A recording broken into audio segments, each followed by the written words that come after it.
Hey, welcome to the Cabin in the Pines blog, and this is a short interview with Pinehaven and Cuchara's representative on the Huerfano County Commissioner Board.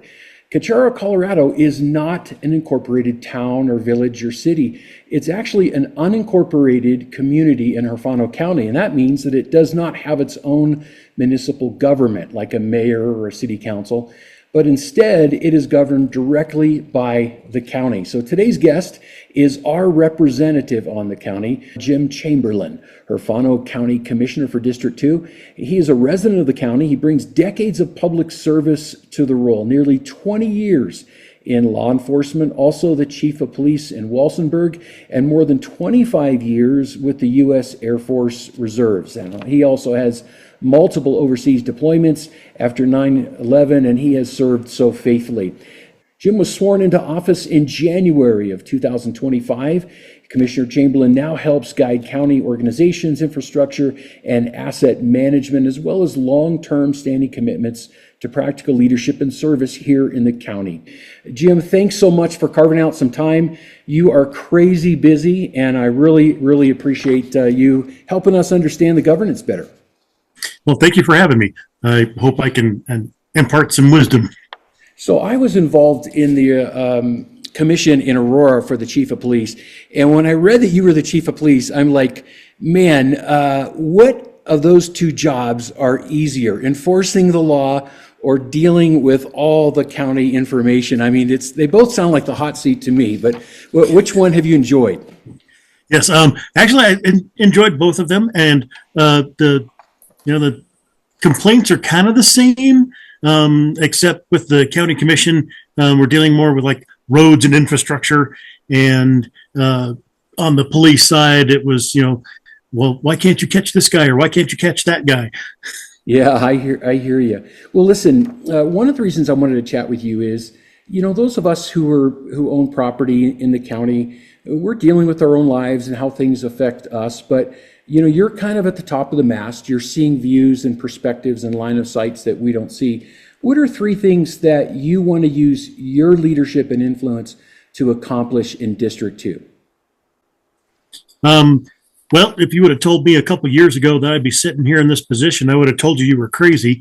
But things just kind of work out the way they work out.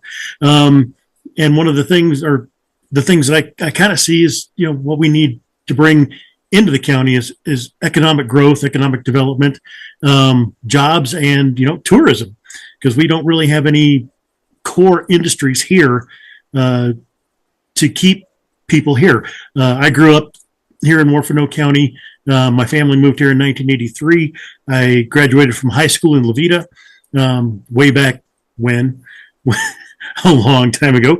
I spent a lot of time up in Cuchara and the area up there back when Cuchara Mountain Park was open as Panadero ski area, and did a lot of skiing there. It was great. It brought a lot of economic prosperity to the county. Doing something like that, we support like the Cuchara Mountain Park right now. We've supported them in their endeavor to get Lift 4 going, and they've made their the inspections that they needed for the state have been completed. Hopefully, they say they're going to be up and running with the lift by New Year's. Wow. And they actually just posted on Facebook a listing looking for lift operators. That's amazing. My grandsons love to take sleds down there. And when they heard the ski was opening, they were just pumped about that. So we're cheering you guys on that. Let's talk a little bit about District 2. Boy, I looked at your map on the Huerfano County website, and there are so many different cultures, so many different types of what makes District 2 unique as a culture compared to the other two districts. Actually, it's the diversity of people that we have here in the district. There's, well, up in the Cuchara area, you have generational cabins that families have owned, and it's not just limited to Cuchara and Huerfano County. We have people that have come in from Texas, Oklahoma, Kansas, and also Denver metro area, and they've been there for a long time. In addition to the ones that have homesteaded up there and still have their family cabins, and so you have a diverse population that covers everything from ranching and farming to modern industry to just old time homesteading. Yeah. And the art community is up and coming here too. So you have that wide variety of people with experiences that sometimes they don't mesh together as well as they should, but everybody's willing to come together and talk. Okay. Well, when we talk about District 2, obviously you have a much better view of wide angle needs. So what are three of the greatest needs you see in District 2? Well, one of the number one things that I hear is roads. And trying to maintain those roads is kind of difficult, especially with the limitations we're put on our road and bridge department financing. The only funds we can use for that are the highway user tax funds, and those are funded by the gas tax. That's taken kind of a hit here lately because of the surgence of electric vehicles. The state's working on getting that balanced out, but roads, infrastructure, we're talking like water, gas.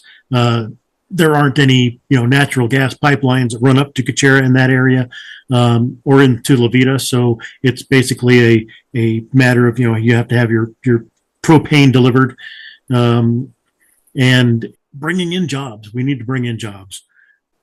I see.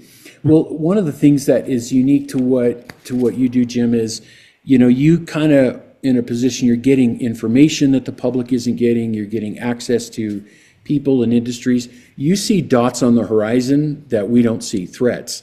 When you think of threats or things that keep you up at night, let's maybe state it that way, about the county as a whole, what would those be from your perspective? Well, right now, one of the biggest things is the lack of moisture.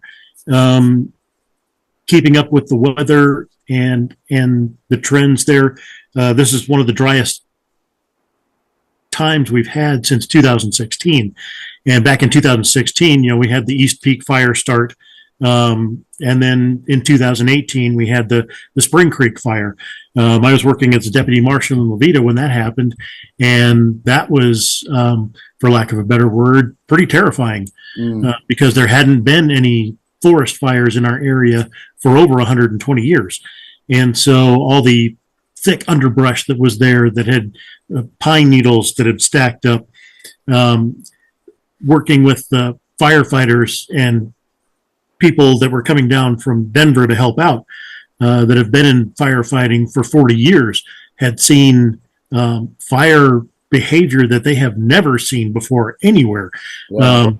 You have a fire that burns downhill, and then it burns uphill, and then it burns downhill again, like happened with the Spring Creek fire. It was something that was very hard to mitigate at that time.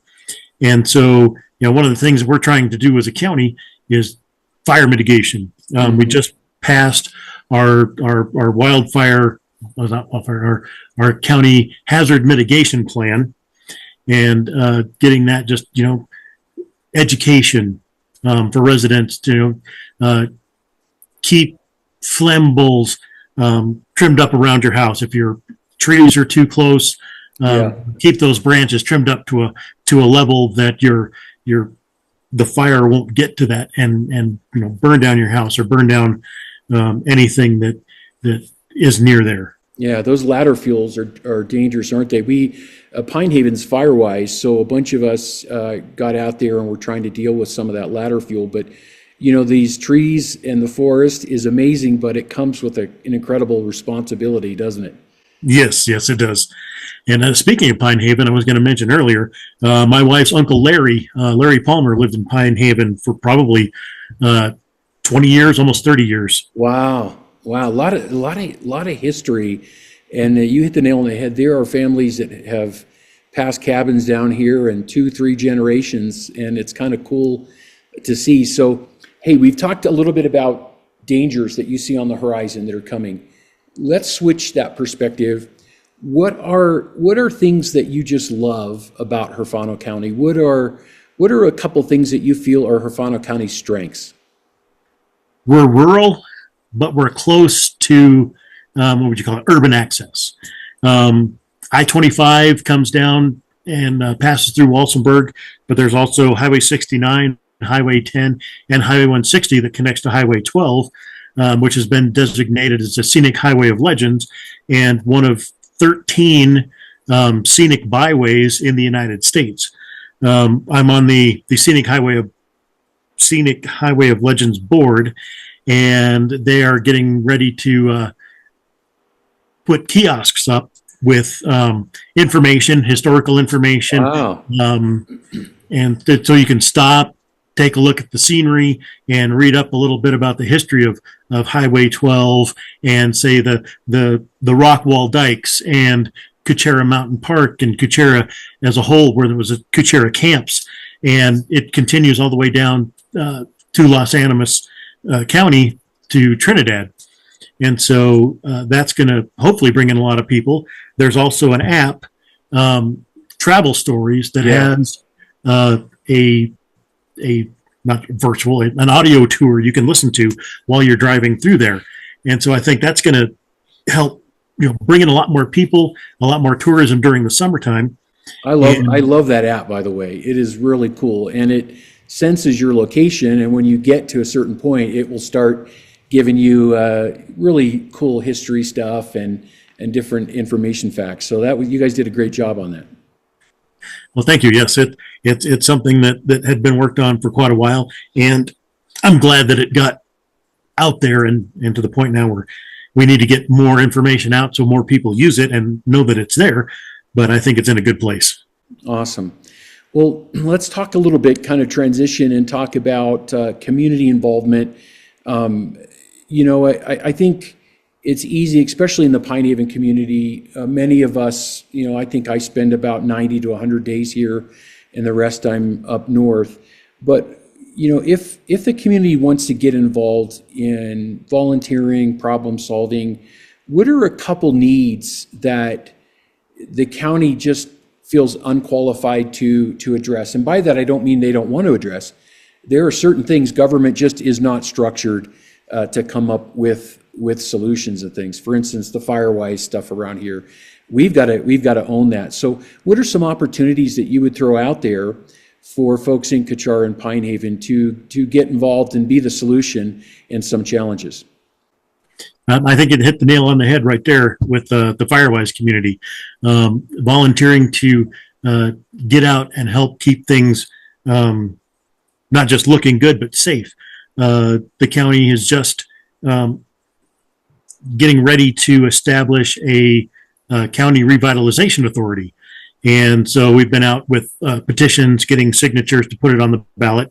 We've had a couple of meetings with and I should remember the name of the company that came in, but they're looking at working with low-income housing, doing revitalization projects around the county, and getting rid of some of the blighted areas that are out there, and doing it with no tax raising. So they use tax increment financing, private money, and things like that to go around and make things look better and help bring in more economic development. And so if and when that gets passed, then we'll be looking for community members that are going to be interested on serving on that board.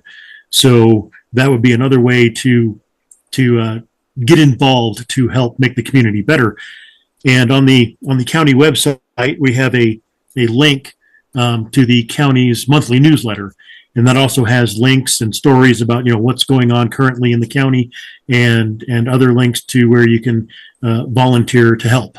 That's awesome. Well, I appreciate you helping us. You actually answered my next question: how can Pinehaven get involved specifically? And I really appreciate your time, Jim. You are crazy busy, and means the world that you'd help us educate ourselves here. And there are some folks here, like the Bob Peretti, he's down the street, he's here all year. And then there's others that come and go. So it's great to meet you. Is there anything specific that you would want to say as our commissioner to the Pinehaven community? Well, I appreciate those of you that voted for me to get me in office. And if you have any concerns or any questions for me, you can contact me. My contact information is on the county website. I'll have business cards. I'm planning on coming up there soon. Actually, the Christmas bazaar going on at Cuchara Mountain Mercantile. Was that next week on the 20th? Okay. I'll be up there in the area because that's always a good time. Chris and Donna do a good job keeping things going. That's awesome. Well, Jim, thanks for your time again. We've really enjoyed hearing your heart and hearing a little bit about the county and how we can be involved. Folks, that's about all the time we have today, but you can learn more about Pinehaven's governance by checking out Journal 47 on the Cabin in the Blinds blog. It explains how does an unincorporated community fit into the big picture, and it's presented in a super simple Q&A format. So the link is on the show notes below, but thanks for checking in and listening. And Jim, thanks again for your help today. All right. Thank you for having me.